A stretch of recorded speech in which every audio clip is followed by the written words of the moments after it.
नमः संस्कृताय। पूनम सिंह संस्कृत क्लासेस में आपका बहुत बहुत स्वागत है।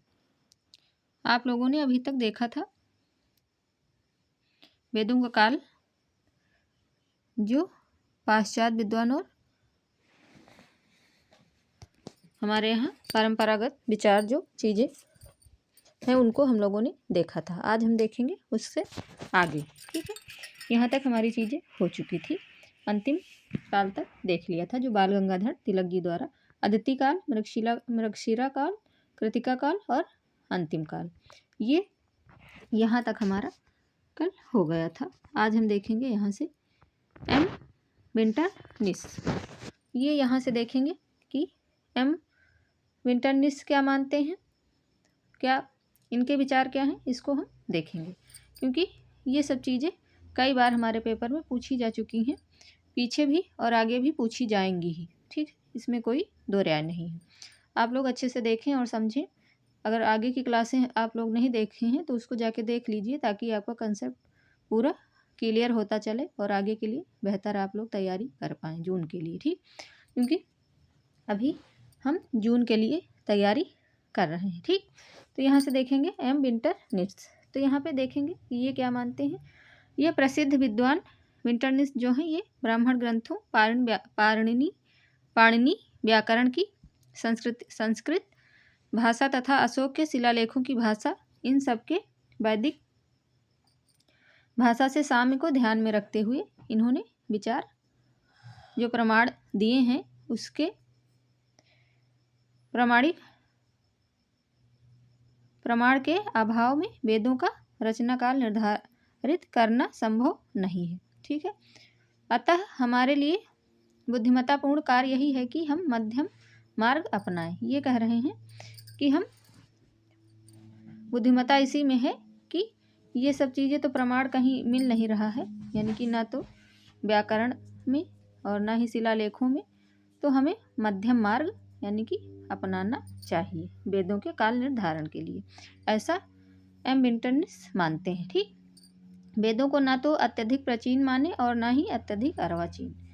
इनका कहना है कि जो वेद हमारे हैं उनको ना तो ज़्यादा अधिक प्राचीन या पुराना माने और ना ही बहुत नया अर्वाचीन। अर्वाचीन का मतलब नया, ठीक, प्राचीन का मतलब पुराना। ये सब तो आप लोग अच्छे से जानते ही हैं। ठीक, तो मध्यम मार्ग का अपनाना चाहिए, ये इनका कहना है। विंटरनिस ने वेदों का रचनाकाल 2500 ईसा पूर्व माना है। ठीक, क्या माना है, 2500 ईसा पूर्व। ठीक, ये चीज़ आप लोग ध्यान में रखना, क्योंकि यहाँ से क्वेश्चन कई बार पूछे गए हैं। ठीक है, और आगे भी पूछे जाएंगे। कहाँ कहाँ से क्वेश्चन बनेंगे ये चीज़ हम आपको बताते हैं हर वीडियो में, हर क्लास में। ठीक है, जो भी हम क्लास लाते हैं उसमें ये चीज़ ज़रूर बताते हैं कि कहाँ से क्वेश्चन पूछा गया है पिछली परीक्षाओं में और आगे पूछे जाने की संभावना है। तो इसलिए आप लोग अच्छे से देखें और चीज़ों को बेहतर तरीके से सीखें, समझें, ताकि आगे के लिए अच्छे से चीज़ें आप लोग जून के लिए अच्छी तैयारी हो जाए। ठीक है, आगे देखेंगे। आगे है हमारा, आगे क्या है, भारतीय परंपरागत विचार। भारतीय परंपरागत विचार में क्या है देख लेंगे। प्राचीन भारतीयों के अनुसार, जो प्राचीन भारतीय हैं उनके अनुसार वेदों को क्या माना गया है ये देखेंगे। अभी तक तो हम पाश्चात्य विद्वान जो मान रहे थे उसको देखे थे, लेकिन जो हमारे भारत में यानी कि भारतीय परंपरागत जो विचार हुए हैं वो लोग क्या मानते हैं ये चीज़ हम देखेंगे। ठीक है, हमारे यहाँ क्या माना जा रहा है, वेदों को किस रूप में माना जा रहा है। ठीक, तो इसमें क्या मान रहे हैं देखेंगे। प्राचीन भारतीय परंपरा के अनुसार वेदों को आपौरुषीय, देख लीजिए यहाँ पे ये शब्द बड़ा ही इंपॉर्टेंट है, आपौरुषीय, अनादि और शाश्वत माना गया है। ठीक, अनादि यानी कि जिसका कोई आदि ना तो है और ना ही अंत है, शाश्वत जो जिसका कोई प्रमाण नहीं है। ठीक, आपौरुषेय जिसकी रचना पुरुष ने नहीं करी है, ऐसा हमारे भारतीय परंपरागत के अनुसार वेदों को माना गया है। ठीक, ये हमारे भारतीय परंपरागत विचार है। अतः इनका रचनाकाल निश्चित करने का प्रश्न ही नहीं उठता है। देख लीजिए यहाँ पे ऐसा माना गया है, लेकिन जो चीज़ें इन लोगों ने मान लिया है पाश्चात्य विद्वान, जो हमारे सिलेबस में लगा हुआ है, उससे क्वेश्चन पहले से भी बनते थे और अब भी बन रहे हैं, इसलिए जो है वो तो बात ही अलग ही है कि वेद हमारे क्या हैं। और जो पाश्चात्य विद्वान मान रहे हैं उन चीज़ों से क्वेश्चन पहले भी पूछे गए हैं, आगे भी पूछे जाएंगे, इसलिए हमें ये चीज़ ध्यान रखना है कि कौन कितना समय मान रहा है। ठीक, तो इस मत के अनुसार समाधिष्ठ ऋषि के शुद्ध अंतःकरण में मंत्रों का प्रादुर्भाव हुआ। वह मंत्रों के दृष्टा मात्र थे। ठीक, जो मंत्र थे उनके दृष्टा मात्र थे, सृष्टा मात्र नहीं, यानी कि उनको देखा है। सृष्टा मतलब रचनाकार नहीं है, लिखा नहीं है। ठीक, ऐसा मानते हैं, भारतीय परंपरागत के विचार ऐसे हैं। ठीक, आगे देखेंगे। आगे क्या है मित्रों?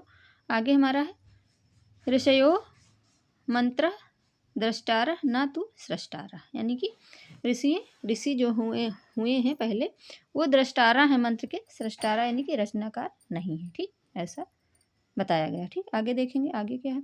वेदों की रचना का अर्थ है, जो वेद हैं उनके रचना का अर्थ है ब्रह्म के निश्वास भूत मंत्रों का ध्यान रूपी नेत्रों से साक्षात करना। चिरकाल तक शिष्य गुरु परंपरा से इन मंत्रों का मौखिक रूप से आदान प्रदान होता रहा। ठीक, बहुत ही पहले से ये चीज़ें मतलब चलती आई और मौखिक रूप से मंत्रों को आदान प्रदान, यानी कि जो गुरु हुए वो शिष्य को अपने बताते गए और वो उनके जो शिष्य हुए वो उनको बताते गए। तो इस तरह मौखिक रूप में चलते रहे, ऐसा भारतीय परंपरागत माना जा रहा है। ठीक है, तो आगे क्या है? आगे देखेंगे। आगे क्या है? आगे है हमारा, इसी कारण इन्हें श्रुति भी कहा गया है। इसी कारण इसे श्रुति, यानी कि जो सुना जा सके उसे श्रुति कहते हैं। तो तत्पश्चात अपवर्ण विषय एवं पुरोहितों होता ऋत्विक अध्रायु शाम उद्गाता यजु ब्राह्मण साम। तो ये सब अभी आगे हम और इसको डिटेल में आप लोगों को बताएंगे। ठीक है, अभी यहाँ देख लीजिए। आवश्यकता अनुसार इन मंत्रों को ऋग्वेद, यजुर्वेद, सामवेद और अथर्ववेद नामक 4 संहिताओं में संकलित कर दिया गया। ठीक, 4 वेदों में, 4 वेद ही हैं हमारे, मालूम ही है। आगे देखेंगे। किंतु यह मत वैज्ञानिक न होने के कारण ना तो आधुनिक भारतीय विद्वानों और ना पाश्चात्य विद्वानों को मान्य है, क्योंकि ये कोई प्रमाणिक नहीं था, तो इसलिए ये मान्य नहीं है। ठीक, आगे है। कुछ भारतीय विद्वानों ने ऋग्वैदिक मंत्रों के आधार पर वेदों का रचनाकाल निर्धारित किया। ठीक, कुछ भारतीय विद्वान जो हैं वो ऋग्वैदिक मंत्रों के आधार पर वेदों का रचनाकाल निर्धारित किए, जैसे कि कौन? दयानंद सरस्वती। तो दयानंद सरस्वती क्या मान रहे हैं देख लीजिए। मंत्रों के आधार पर वेदों का रचनाकाल सृष्टि का आरंभिक युग माना। जो आरंभिक युग है उसको माना, क्योंकि पुरुष सूक्त में स्पष्ट उल्लेख मिलता है। जो पुरुष सूक्त है हमारा, पुरुष सूक्त लगा भी है हमारे सिलेबस में, इसको पढ़ना भी है। स्पष्ट उल्लेख मिलता है कि यज्ञ रूपी जो पुरुष ने ही वेदों की रचना की है। ठीक, ऐसा बताया गया, ये दयानंद सरस्वती ने कहा। ठीक, आगे देखेंगे। आगे क्या है? पंडित दीनानाथ शास्त्री ने वेदकाल निर्णय नामक पुस्तक में ज्योतिष के आधार पर यह सिद्ध किया कि वेदों का रचना काल अब से 3 लाख वर्ष पूर्व का है। जो दीनानाथ शास्त्री हुए इन्होंने माना कि वेदों का जो काल है वो अब से, यानी कि जो चल रहा है उससे 3 लाख पहले वर्ष का है, ऐसा इन्होंने माना। लेकिन जो हमारे पाश्चात्य विद्वान हुए उन्होंने बहुत जल्दी का माना। ठीक, ऐसा आगे देखे हैं, उन चीज़ों को आप लोग देख लीजिएगा। अगर पहले की क्लास नहीं देखे हैं तो उसको प्लीज़ आप लोग जाके देखें और समझें चीज़ों को। ठीक है, आगे देखेंगे। आगे क्या है? आगे हमारा क्या है? वैदिक काल निर्धारण। ठीक, अब आ जाता है हमारा वैदिक काल निर्धारण। तो वैदिक काल निर्धारण में क्या है देख लेते हैं। वैदिक काल निर्धारण में कौन कितना मान रहा है ये इम्पॉर्टेंट है, देख लीजिए ये चीज़। चाहे तो आप लोग इसको स्क्रीनशॉट लें या फिर ये 1 सेकंड, ये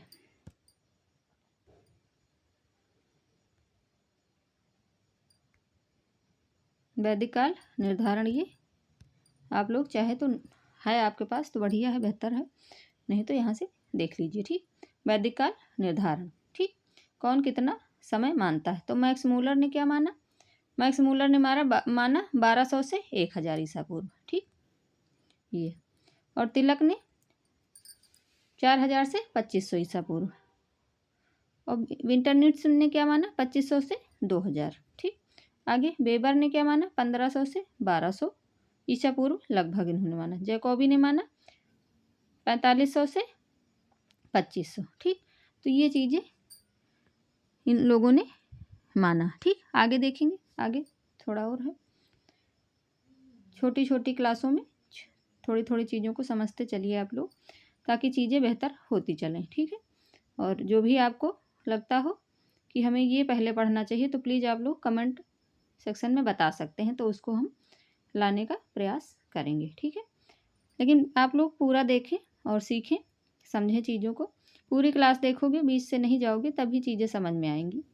हम ये नहीं कहते हमारा ही देखिए आप लोग, बिल्कुल नहीं। जहाँ से आप लोगों को अच्छा लगे, जहाँ से आप लोगों को समझ में आए, वहाँ से देखिए, समझिए। पर इतनी ज़्यादा चीज़ें कोई भी यूट्यूब पे क्लास वाइज आपको नहीं देगा। ठीक है, इसलिए आप लोग जहाँ से भी बेहतर लगे वहाँ से आप लोग, बाकी समझदार ही हैं। चैनल को सब्सक्राइब वगैरह करके रखें, ताकि आप लोगों को जो भी चीज़ें आएँ आप लोगों तक फटाफट पहुँच जाएँ और आप लोग उसका लाभ ले सकें। ठीक, तो आगे है अविनाश चंद्र दास ने वेदों का रचना काल क्या माना? ये देख लीजिए, ये भी इम्पोर्टेंट है।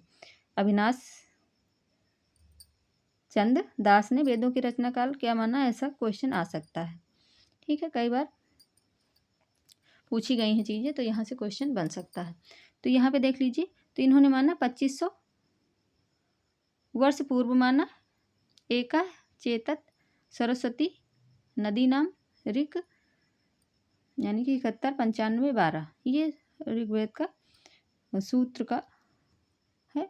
इस मंत्र के अनुसार सरस्वती नदी समुद्र में मिलती है, लेकिन अब दोनों का लोप हो गया है। यह घटना ईसा से 2500 ईसा पूर्व की है। इस हिसाब से इन्होंने 2500 ईसा पूर्व इसको वेदों का रचना का समय माना, जो अविनाश चंद्र दास जी हैं। तो इस तरह चीज़ें हमारे इसमें मानी गई हैं। ठीक है, तो आप लोग इसको अच्छे से देखिए। अभी और भी चीज़ें बहुत ही अच्छे अच्छे कंटेंट लाएंगे आप लोगों के लिए।